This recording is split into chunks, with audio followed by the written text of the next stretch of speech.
बिस्मिल्लाहिर्रहमानिर्रहीम। अस्सलाम वालेकुम। जैकब न्यूज़ सां मां आहियां आबिद अली मंगरियो। पेश आहिनि हिन वक्त जूं हेडलाइंस।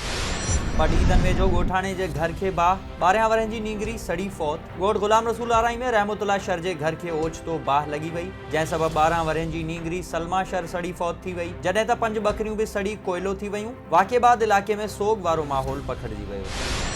भिरिया रोड में पक्का चांग लिंक रोड ते तेज़ रफ़्तार ट्रैक्टर नींगर मथां चढ़ी वियो, चीभाट जी फौत। ॻोठ भभो मजीदाणो वासी 11 वरनि जो नींगर राशिद मजीदाणो खे ॻोठाणनि ज़ख़्मी हालत में भिरिया रोड अस्पताल पहुचायो, जिते हू ज़ख़्मनि जा सूर न सहंदे फौत थी वियो।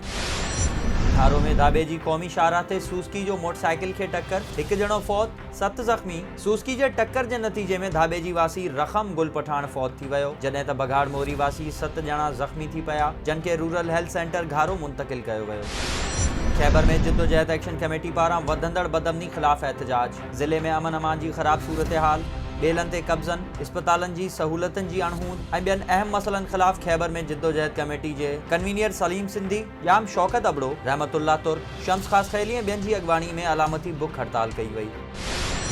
गौसपुर पुलिस की कार्रवाई, 1100 ग्राम चर्च समेत एक जवाबदार गिरफ्तार, केस दाखिल। SHO राणो महर वॾे मुंशी गुलाम मुस्तफ़ा बिजारानी सां गॾिजी ॻुझे इत्तला ते कार्रवाई कंदे डिग्री कॉलेज वारे इलाइक़े में छापो हणी साजिद मलिक खे 1100 ग्राम चर्च समेत गिरफ्तार करे केस दाखिल करे छॾियो।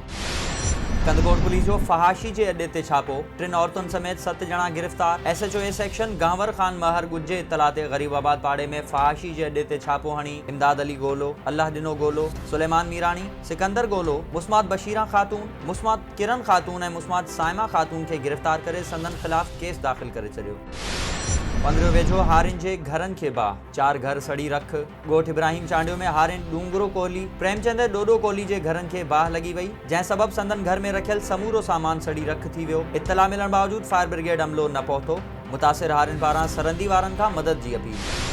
थारो शाहवासिन औरत जो बाअसर जे ज़ुल्मनि ख़िलाफ़ एहतजाज। वार्ड नंबर 1 जी रवासी औरतुनि सवेरा, सितारा, शाज़िया हुजण ऐं ॿियनि प्रेस क्लब आॾो एहतजाज कंदे चयो त 7 महीना अॻु अली ख़ान हुजण दिलि जी तकलीफ़ सबबि फौत थी वियो हो, जंहिं बाद संदसि पीउ मुश्ताक हुजण असांजे 3 नौजवाननि मथां ज़हर ॾेई मारण जो कूड़ो केस दाख़िल करायो, जंहिं बाद ॻोठ जे बाअसर वॾेरे रसूल बख़्श हुजण ज़बरदस्ती गैर कानूनी जिरगो करे असां ते ॾंड विझी ॻोठ खां निकाली ॾिनी आहे। अपील आहे त असां सां इंसाफ़ कयो वञे।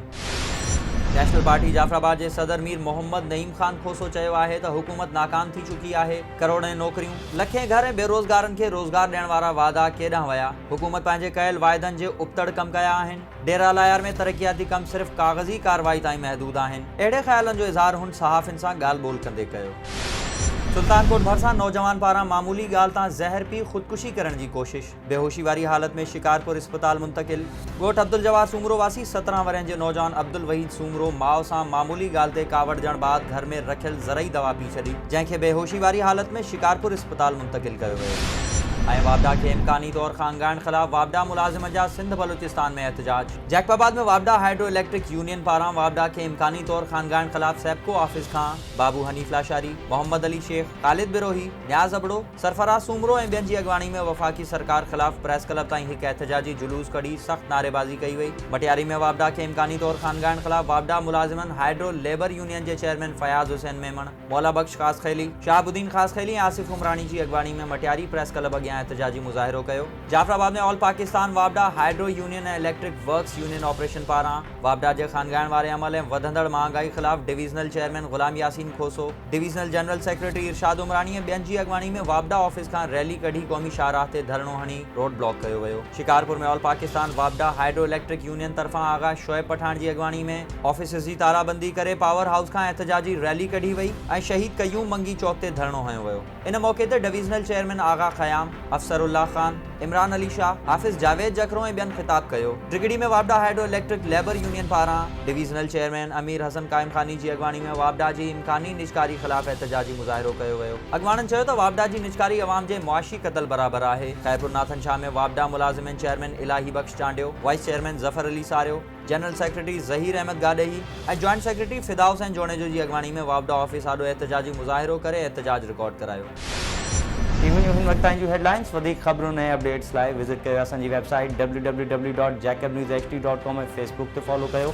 ॾिसंदा रहो जैकब न्यूज़, ख़बर खां हक़ीक़त ताईं।